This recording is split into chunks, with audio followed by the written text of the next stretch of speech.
Ligne droite. Le grand réveil. Et pour ce grand réveil, nous retrouvons Philippe Vardon. Bonjour, merci d'être avec nous ce matin. Bonjour Liselotte, bonjour aux éditeurs. On vous reçoit pour parler de cette conférence qui aura lieu ce soir, donc organisée par Identité Liberté, conférence qui accueillera Marion Maréchal, François Bousquet, Pierre-Marie Sèvres et Thibaut Monnier pour parler du racisme anti-blanc. Donc ça réagit, on imagine, à l'ouvrage de François Bousquet qui tente de faire la lumière sur ce racisme anti-blanc, la vérité interdite.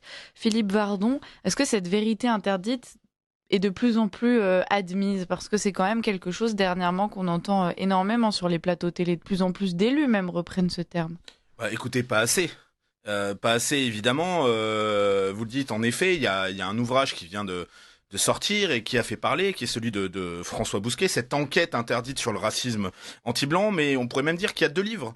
Puisque quelques semaines avant, c'est un autre livre qui a fait parler de lui, et le thème du racisme anti-blanc y était aussi présent. C'est le livre qui a été fait sur le meurtre de Thomas Perotto à Crépol, où là, en revanche, on a des journalistes de gauche qui nous expliquent que même quand 9 témoins disent qu'ils ont entendu des insultes racistes, sale blanc, gouer, etc., ce n'est pas du racisme anti-blanc. Donc cette vérité, elle doit être proclamée. C'est tout le sens de cette conférence ce soir, qui se tiendra à partir de 18h30 dans le 9e arrondissement de Paris. J'invite évidemment tous les auditeurs à être présents. Ils peuvent aller tout simplement sur le site identité-liberté au pluriel, identité au singulier liberté au pluriel.fr, et ils auront le lien d'inscription et toutes les informations. Et puis vous avez oublié un des participants quand même, et je me permets de le dire à votre antenne, puisque Radio Courtoisie est partenaire de cette conférence, et que le président de Radio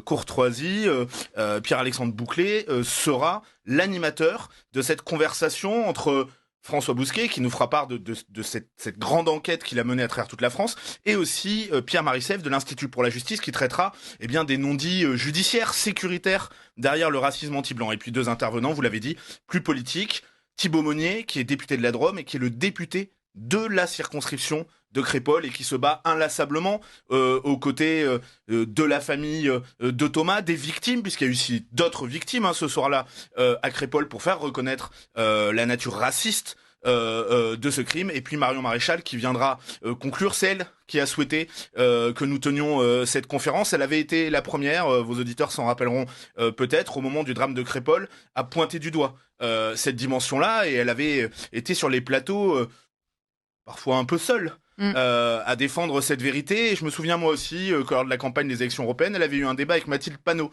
de la France Insoumise, qui expliquait bien sûr que le racisme anti-blanc n'existait pas, que c'était, vous le savez, une théorie. Dès que le réel contredit leur idéologie, le réel devient une théorie. Nous sommes là pour répéter inlassablement cette vérité et refuser le déni et aussi le mépris des victimes. Alors précisément, quand vous le dites, il y a beaucoup de déni, même de polémique autour de ce terme.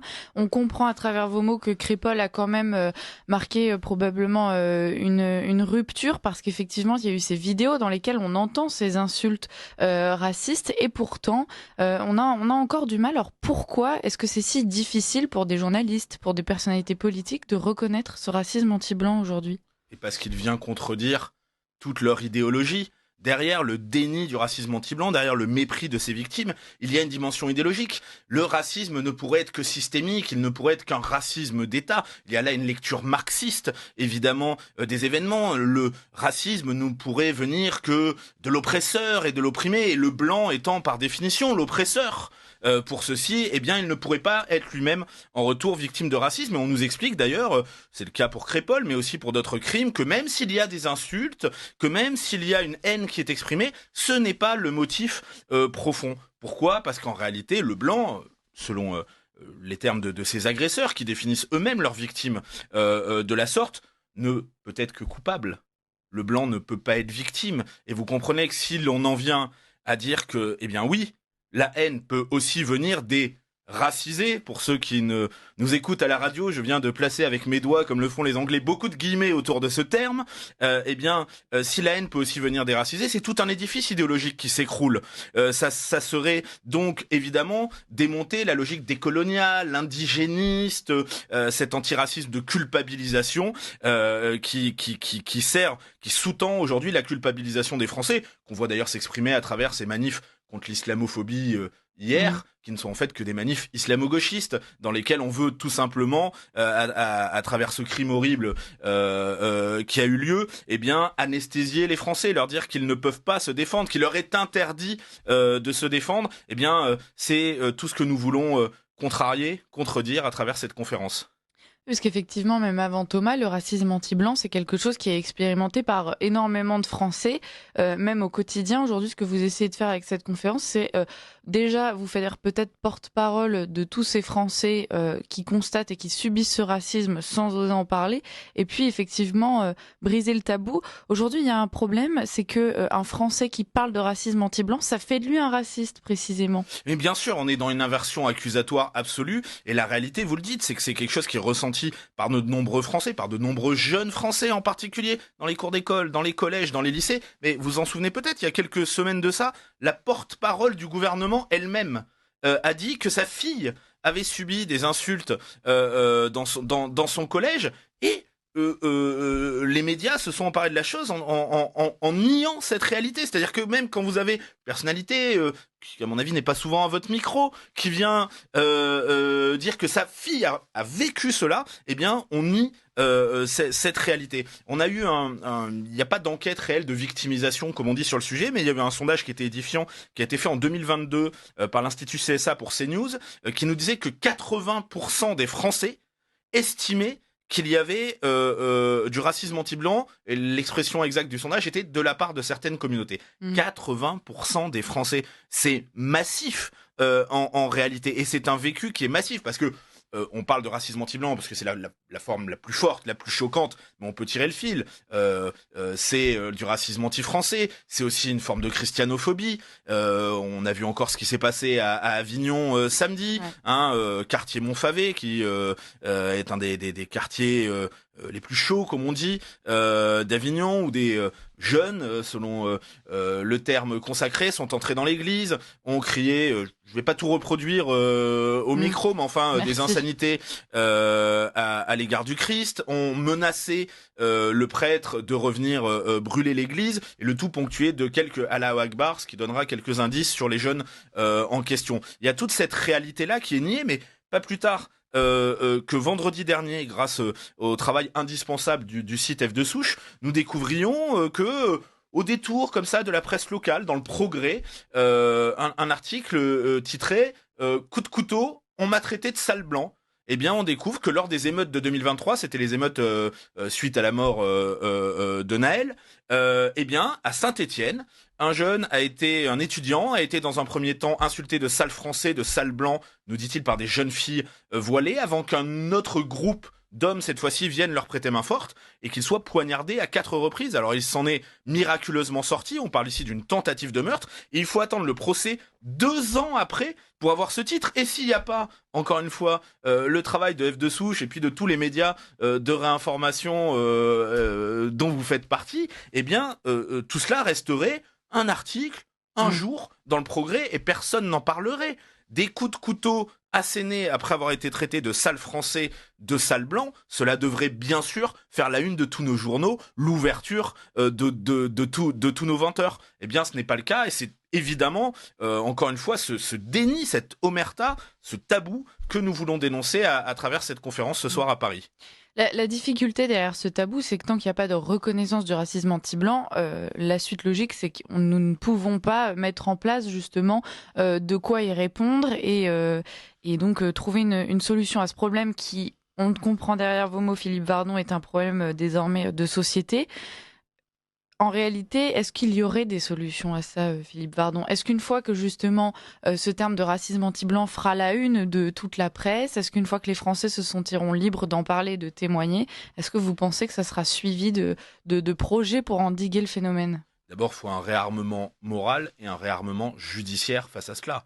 le réarmement moral, ça commence par en finir avec l'acceptation de la haine de la France, du peuple historique de France, de nos traditions, de notre civilisation chrétienne et européenne sur notre sol.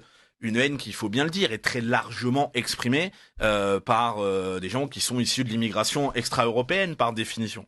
Donc il faut d'abord en finir avec cette forme d'acceptation, mais qui est aussi d'ailleurs une haine de soi intériorisée. Hein, tout le discours woke, le discours le plus gauchisant est finalement un puissant carburant pour cette haine. Quand vous avez une immigration massive, et en plus une immigration massive qui est arrivée dans les salles de l'éducation nationale, se fait expliquer par un certain nombre de professeurs, il faut bien le dire, par un certain nombre de médias, eh bien que les Français sont des salauds, que les Blancs n'ont semé que la mort et la haine à travers le monde, eh bien on peut considérer que derrière les coups de couteau qu'a subi ce jeune à Saint-Étienne, il y a aussi une idéologie qui arme le bras. Et tout ça est pas réellement nouveau. Il y a 20 ans, en travaillant sur cette conférence, nous sommes rappelés qu'il y a 20 ans, à l'époque des manifs lycéennes contre le CPE, il y avait eu, et ça avait été qualifié par la presse à l'époque déjà, en 2005, des ratonnades anti-blancs. Il y avait même eu à l'époque un appel contre ces ratonnades anti-blancs, c'était exprimé ainsi dans le monde, qui avait été signé à l'époque par Bernard Kouchner. Et on se rend compte qu'aujourd'hui, 20 ans plus tard, alors que les faits à l'époque étaient massifs, il y avait aussi des vidéos très nettes là-dessus, où on avait en fait des bandes de cités qui descendaient pour agresser, pour dépouiller les lycéens dans ces manifestations. Mais on est 20 ans plus tard et on est encore obligé de mener ce combat. Et on peut se dire que si c'était déjà le cas il y a 20 ans, c'est encore plus massif, évidemment, aujourd'hui. Donc d'abord un réarmement moral et derrière un réarmement judiciaire, mais qui passera en réalité par la pression de l'opinion publique, par le fait de ne plus laisser passer, par le fait de mettre chaque dossier sur la table. Et comme c'est le cas pour l'affaire de Crépol, si Marion Maréchal n'avait pas immédiatement pointé du doigt cette dimension-là, si elle n'avait pas été avec force, avec vigueur sur les plateaux télé pour dire non, là-dessus, on va pas se taire parce qu'il y a une réalité derrière cette mort, parce qu'il y a des types qui viennent dans un bal pour se payer des petits blancs qui se moquent de tuer ceux qui ne leur ressemblent pas, ceux qui vivent comme des étrangers en réalité. Si elle n'avait pas tenu bon là-dessus, peut-être ça aurait été enfoncé. S'il n'y avait pas des députés courageux comme Thibault Monnier qui, à l'Assemblée nationale, lors des questions au gouvernement, a demandé au ministre de la Justice que ces faits soient reconnus. Et puis s'il n'y avait pas des journalistes courageux comme François Bousquet pour aller mener ces enquêtes, eh bien petit à petit les choses passerait comme ça et le silence s'installerait. Donc notre première mission, à vous, à nous, à tous ceux qui nous écoutent, c'est de mettre ça sur la table et de ne pas lâcher jusqu'à obtenir que oui, le peuple historique de ce pays, que les Français en France soient reconnus aussi dans la souffrance qui leur est infligée et qui, encore une fois, commence par une insulte dans une cour de récré, par une marginalisation, une exclusion dans une cour de récré, dans une classe, et qui peut se terminer par la mort sur un parking dans une fête ou à la sortie d'une boîte de nuit, comme on l'a vu trop de fois. Et cette haine, elle doit être dénoncée, elle doit être combattue. Et oui, nous, c'est vrai, avec Identité Liberté, nous considérons que c'est aussi notre mission première de défendre les nôtres. On voit de la part de cette population immigrée quand elle est victime de racisme, que ce soit d'ailleurs justifié ou non, mais on peut. Vous avez évoqué Naël, donc revenons par exemple sur le cas de Naël. On voit quand même une solidarité énorme qui se constate beaucoup moins justement quand il y a des cas de meurtre motivés par le racisme, donc comme celui de Thomas à Crépol. Est-ce qu'aujourd'hui vous considérez que les Français là-dessus ont aussi un travail à faire de solidarité et de peut-être trouver eux aussi cet effet de groupe, de communauté, cet effet de masse pour pouvoir faire face à ce phénomène, Philippe Vardon? En tout cas, les Français doivent avoir la conscience de ce qu'ils subissent chez eux et ne pas nier, encore une fois, cette souffrance qui est ressortie par tant de jeunes. Mais effectivement, il y a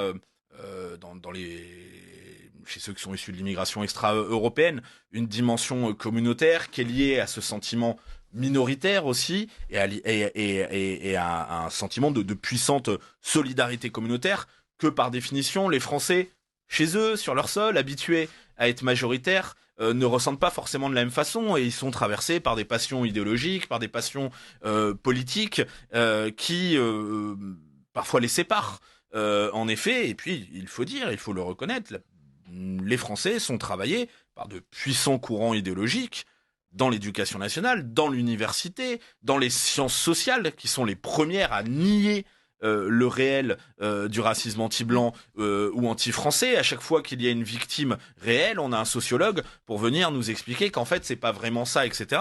Et puis dans le paysage médiatique aussi, même si encore une fois oui, il y a de plus en plus de paroles courageuses, la réalité est quand même que sur le flux global, ce sont des bougies qu'on allume dans la pénombre. Bien, il faut multiplier ces bougies et continuer inlassablement à dire cette vérité, parce qu'encore une fois, c'est le réel, et notre mission à nous, c'est de faire que la souffrance de ces Français, la mort de ces Français, ne soit pas niée ou méprisée. Philippe Vardon, si jamais le racisme anti-blanc ne s'impose pas dans le débat public, si jamais même il n'est pas reconnu publiquement, est-ce que, quelle pourrait être la suite pour les Français ? D'abord, il y a déjà quand même des reconnaissances, y compris juridiques, du racisme anti-blanc, puisqu'il y a déjà eu. Thomas, c'est en cours, il me semble. Pour Thomas, le sujet est en tout cas là, mais il y a déjà eu des condamnations pour racisme anti-blanc ou racisme anti-français dans notre pays. Donc cette dimension-là, elle existe. Maintenant, il faut aussi avoir des avocats courageux, parce qu'on a aussi souvent des avocats qui expliquent aux familles qu'il ne faut pas mettre ces aspects-là sur la table, parce qu'il ne faudrait pas politiser les affaires, les médiatiser. Et là-dessus, je crois qu'on a petit à petit un retournement qui s'opère. Il y a aussi des associations qui font ce travail-là. Je pense par exemple à l'ASLA qui est auprès des victimes ou des familles de victimes, et un certain nombre d'avocats. On a de plus en plus d'avocats courageux et de familles aussi qui refusent en fait ce silence. Et ça, c'est un phénomène très nouveau en réalité. J'ai la chance et le malheur d'être un vieux militant, et c'est un phénomène assez récent en réalité de voir des familles de victimes qui comme ça refusent. On a eu des tribunes, on a vraiment des paroles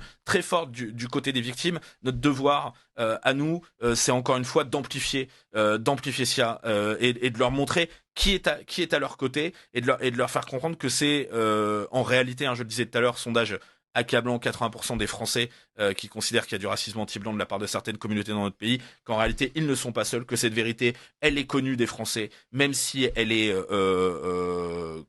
occultée par une grande partie des médias, et que leur parole doit se libérer, parce qu'on ne pourra pas sauver d'autres gamins si la parole ne se libère pas pour décrire cette réalité et cette souffrance des Français. Je donne donc rendez-vous à tous ceux qui nous écoutent et qui sont à Paris ou pas loin, ce soir à partir de 18h30, c'est dans le 9e arrondissement. Encore une fois, toutes les infos sont sur identité-liberté.fr, identité au singulier-liberté au pluriel.fr. Ils auront le lien d'inscription et tout ce qu'il faut pour pouvoir nous rejoindre ce soir. Et si jamais les auditeurs ont besoin de plus d'informations, n'hésitez pas à appeler la radio. C'est une table ronde très complète, parce que finalement, vous nous l'avez expliqué, c'est un combat à mener sur le plan politique. Donc on a des élus, Marion Maréchal, Thibaut Monnier, sur le plan intellectuel, briser ce tabou qu'il y a dans cette sphère intellectuelle, avec François Bousquet donc qui écrit là-dessus.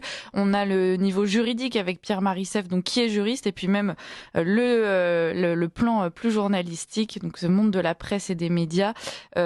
Notre rôle, c'est de briser les tabous, et donc le président de la radio, Pierre-Alexandre Bouclé, sera là aussi. Donc chers auditeurs, allez-y. Philippe Vardon, merci beaucoup d'avoir été avec nous pour vous présenter cette conférence, pour parler du racisme anti-blanc plus généralement. On vous souhaite bon courage et puis à très bientôt.